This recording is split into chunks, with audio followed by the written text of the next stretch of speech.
కదా సురేంద్ర నాయుడు గారు జవహర్ రెడ్డి గారిని ఆల్మోస్ట్ ఇంకా ఇంటికి పంపించినట్టే కదా. ముందుగా మీకు ప్యానల్లో ఉన్నటువంటి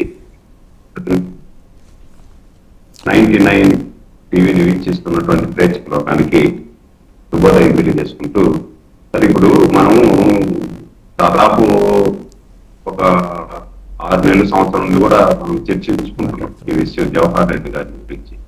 జవహర్ రెడ్డి గారు ఎంతసేపు ఆయన సీనియర్ ఐఏఎస్ గా కాకుండా, రాష్ట్రానికి సిఎస్ గా కాకుండా, జగన్మోహన్ రెడ్డి గారికి మాత్రమే సిఎస్ గా, వైసీపీ పార్టీకి మాత్రమే సిఎస్ గా వ్యవహరించారు. అందుకే ఇప్పుడు ఇది ఒక గుణపాఠం లాంటి. ఎవరైతే ఐఏఎస్ ఆఫీసర్స్, ఐపీఎస్ ఆఫీసర్స్ ఉంటారో వీళ్ళందరికీ కూడా ఐఏఎస్ గా ఉంటే మనకు ఏ ప్రభుత్వం వచ్చినా మనకు సెల్యూట్ చేస్తారు.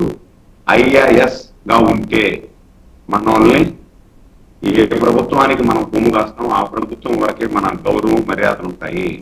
ఆ ప్రభుత్వం పోయిన తర్వాత మనం ఐఏఎస్ గానే మిగిలిపోతాము. అటెండర్ కంటే హీనంగా మనం ఇంటికి పోవాల్సినటువంటి సందర్భం ఏర్పడుతుంది అని చాలా మందికి ఇప్పటికీ అర్థమైంటది. దాంట్లో భాగంగానే మనం చంద్రబాబు నాయుడు గారు కాబట్టి, విఘ్నత ఉన్న వాళ్ళు కాబట్టి ఆయన శృతి మెత్తగా చెప్పారు. అదే వేరే ఆయన ప్లేస్ లో వేరే వాళ్ళు కానీ ఉండుంటే ఇంకొక రకంగా ఉంటుంది. ఆయన కనీసం అపాయింట్మెంట్ కూడా ఇచ్చుండే పరిస్థితి ఉండదు. కాబట్టి చంద్రబాబు నాయుడు గారు కాబట్టి ఆయన ఎన్ని చేసినా, ఆయన్ని ఎన్ని ఇబ్బంది పెట్టినా, మళ్ళా అధికారంలోకి వచ్చిన తర్వాత ఆయన మళ్ళా మామూలు అంటే మనం అందరిలాగా మనం ఉండకూడదు, వాళ్ళలాగా మనం ఉన్నామంటే మళ్ళీ మనకు వాళ్ళ డిఫరెన్స్ ఏంటి, మనం రూల్ ఫర్ ఆల్, అందరికీ కూడా సమాన గౌరవం కల్పించాలా, సమాన బాధ్యతలు ఇవ్వాలా అనే ఆలోచనతో ఉండేటువంటి నాయకుడు కాబట్టి జవహర్ రెడ్డి గారికి ఆ మాత్రం ఉన్న కలిసే అవకాశం ఇచ్చి గౌరవం దక్కింది. లేదంటే మేమైతే నేను వ్యక్తిగతంగా చెప్తున్నా, నేనైతే కూడా ఆయన కలవడం కూడా నాకు అంత రుచించాల, ఆయన ఇంటర్వ్యూ ఇవ్వడం కూడా అంత రుచించలే. ఎందుకంటే ఆయన అన్ని ఇబ్బందులు పెట్టాడు. అంటే ఏదైతే రామాయణ భారతంలో ధృతరాష్ట్రుడు పాత్ర పోషించాడో ఆ విధంగా ధృతరాష్ట్రులాగా కళ్ళు ఉండి కళ్ళు గుడ్డగట్టుకొని గాంధారి లాగా ఈయన కళ్ళు పోయి చెవులుండి వినిపిస్తా ఉంటే కూడా ఆయన ముందర జరుగుతున్నటువంటి అన్యాయాలు, అక్రమాలను ఎదిరించలేని, వారించలేని పరిస్థితుల్లో ఉన్నటువంటి అలాంటి సిఎస్ గురించి మనం ఎంత తక్కువ మాట్లాడుకుంటే అంత మంచిది సార్. అదేవిధంగా మీరు ఇందాక ప్యానల్లో మా మిత్రుల్ని అడిగారు, ప్రతిపక్షము పాలకపక్షము అన్నీ కూడా, లేదంటే మనకు బాధ్యత ఎక్కువ ఉంది, మీరు కలిసి ఉండాలా, ఇట్లా చేయాలని. కానీ ఇక్కడ నా అభిప్రాయం ఏమంటే, ఇక్కడ ఎవరు కూడా తెలుగుదేశం ప్రభుత్వం, లేకపోతే జనసేన ప్రభుత్వం, లేకపోతే బీజేపీ ప్రభుత్వం అనేది కాదు సరే.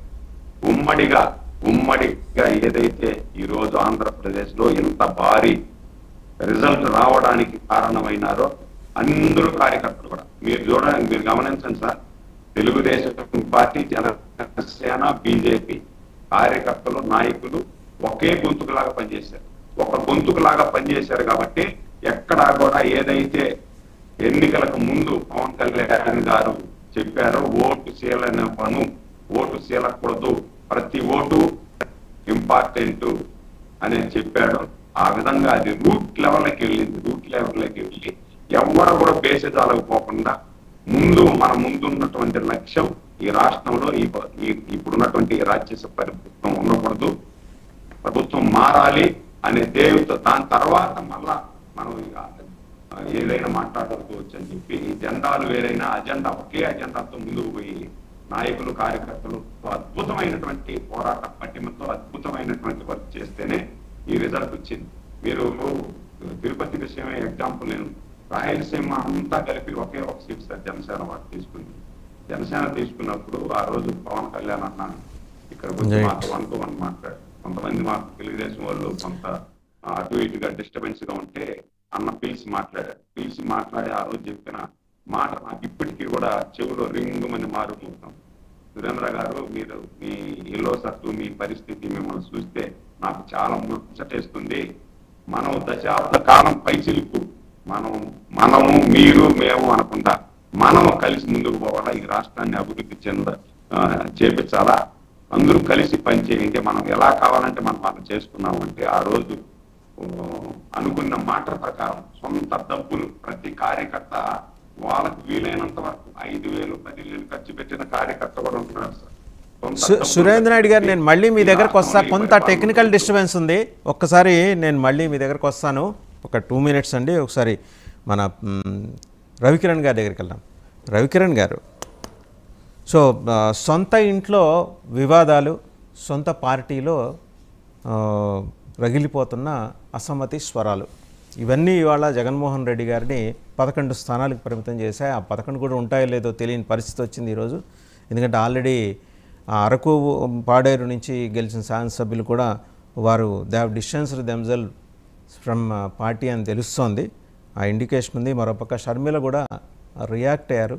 సో అదేదో కుటుంబ వ్యవహారం కాదు, ఇవాళ రాష్ట్రం మొత్తం మీద ఆ ఇంపాక్ట్ చూపిస్తుంది. రేపొద్దున వైఎస్ఆర్సీపీ ఏది బతికి బట్టగట్టి మనగలిగే పరిస్థితి ఉందా ఆంధ్రప్రదేశ్లో అసలు? అంటే ఇటువంటి దుస్థితి ఇంతకుముందు ఏ పార్టీకి రాలేదేమో. తెలుగుదేశం పార్టీకి 23 రావచ్చు కాక, బట్ ఏంటంటే వాళ్ళు ఆ 3-4 పక్కన పెడితే అంత యునైటెడ్గానే ఉన్నారు. వాళ్ళు ఏమి ఎక్కడ డీవియేట్ కాల. అండ్ ఆ సంక్షోభం